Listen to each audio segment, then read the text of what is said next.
Okay, this is, I think, a really cool project that one of the student teachers did a while ago, probably like 4 years ago, and I've just kind of kept it onto it. And I was looking forward to doing this with my fourth graders this year, and I didn't get that far. But I think it's a really cool project, especially if you're in fourth grade. So we're going to talk about identity, and identity is what makes you you, what makes you different from other people.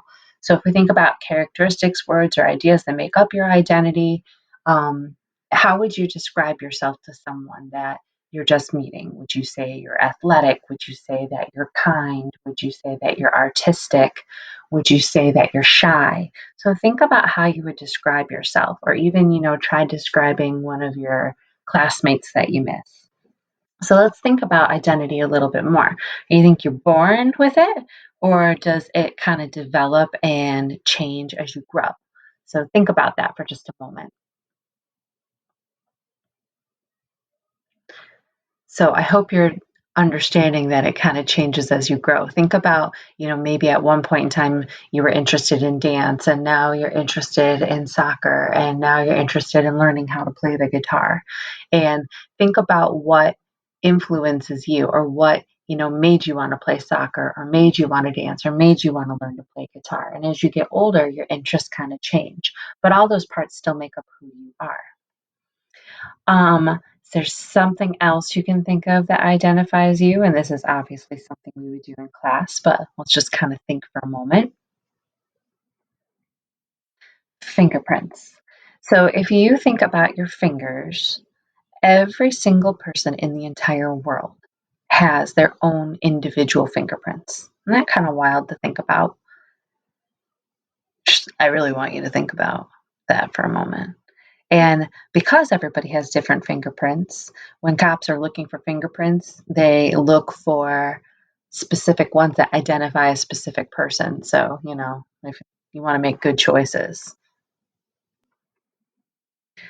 I also want you to think about fingerprints as being kind of like marks that you leave.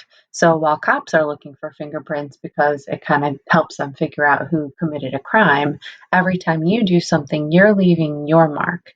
And you want your mark to be positive, and you want your mark to be good. And you just want to leave a good impression.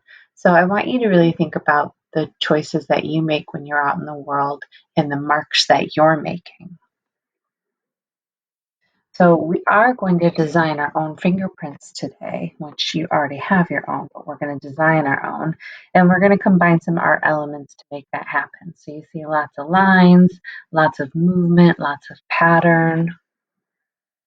And what I want you guys to think about next is think about symbols. So symbols are ways of describing something. When you see a heart, you think of love. When you think of a clover, you think of St. Patrick's Day. So if you were to see these symbols, if someone decided that these are symbols that are something that are important to them, what would they tell you about that person? So maybe if you saw this symbol, you might think that this person cares about the earth and recycling. This person cares about animals. I don't know what this is. Maybe this person is a influencer and cares about social media. Maybe this person is really smart and always has great ideas. This person likes to bake. This person wants peace. This person likes to help. This person's artistic. This person's happy. This person's Irish. So I want you to think about a symbol that represents you. And you could think of five because you have your five fingerprints on your hand. And maybe one of them is about who you are, one of them is about family, interests, likes, or you could just pick one. So you decide what you want to do. And I want you to design your own fingerprint using these symbols. So if you look at these examples, this person made their fingerprint actually the shape of a puzzle piece, the shape of a heart. This one I think is really cool. You can faintly see a treble clef for music in there. Or you can kind of put your symbol inside and hide it inside of the lines. So I'm going to show you in the demo next, like some other suggestions, because I know some of you have supplies at home and some of you don't. So hold on to the demo and I'll explain a little bit more.